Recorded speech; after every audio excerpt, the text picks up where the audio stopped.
रहीम अस्सलाम वालेकुम रहमतुल्लाह वबरकातुहू। दोस्तों, आज हम बात करेंगे गुर्दे की पथरी पे कि जो गुर्दे की पथरी बार बार बनती है, कभी लेफ़्ट या राइट, कभी दोनों गुर्दों में पथरियाँ बन जाती हैं और इनको रिमूव भी करवाया जाता है, ट्रीटमेंट करवाई जाती है, इवन के ऑपरेशन भी करवाया जाता है, मगर फिर भी जो है पथरियाँ वो बार बार बन जाती हैं। तो आज मैं एक इंशाअल्लाह ऐसी मेडिसिन का जिक्र करूँगा कि जिसको आप इस्तेमाल करके इस तकलीफ़ से निजात पा सकते हैं, क्योंकि ये बहुत ही तकलीफ दह बीमारी है और ये उसी को पता है कि जो इससे मुतासर होता है कि ये कितनी तकलीफ दह बीमारी है। तो आप इस मेडिसिन को यूज़ करके जो बार बार गुर्दे में पथरियाँ बनती हैं उससे निजात हासिल कर सकते हैं। दवा का नाम है गैलियम अपारीन। ये होम्योपैथिक मेडिसिन है। क्यों ताकत में आपने लेनी है और इसका तरीका इस्तेमाल ये है कि आप इसके 15 ड्रॉप्स जो हैं, 15 कतरे जो हैं, 2 घूंट पानी में लेकर दिन में 3 दफ़ा इस्तेमाल करना है, इसको पीना है। और कोशिश करें कि खाली पेट पिएँ। खाने से या आधा घंटा पहले या खाने के आधा घंटा बाद जो है इस मेडिसिन को आप इस्तेमाल करें तो बेहतर है। इसके साथ साथ जो है एहतियात लाजमी है।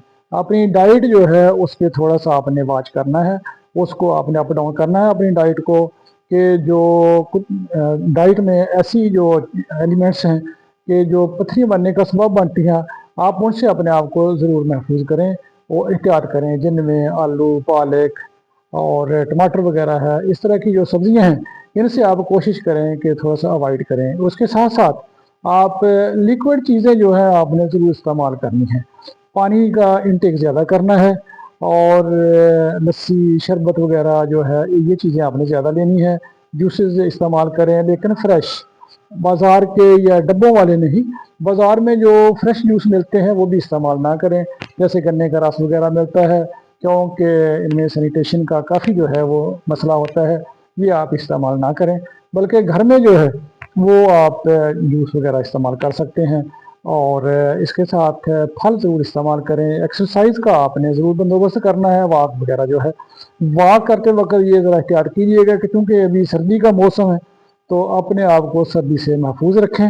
सुबह के टाइम में कोशिश करें कि वॉक पे ना जाएं, बल्कि उस वक्त वॉक पे निकलें जब टेम्परेचर बेहतर हो, दोपहर का टाइम है या असर के बाद का, जैसे भी आप बेहतर समझते हैं कि टेम्परेचर अच्छा हो तो फिर आप वॉक पे जाएं। दिन के टाइम आप वॉक पे ना जाएं। तो इंशाअल्लाह इस मेडिसिन से आपको बहुत रिलीफ मिलेगा। इसको आप ज़रूर इस्तेमाल करें। आप अपना और अपना प्यारों का ख्याल रखें। अस्सलाम वालेकुम वरहमतुल्लाह वबरकातुहू।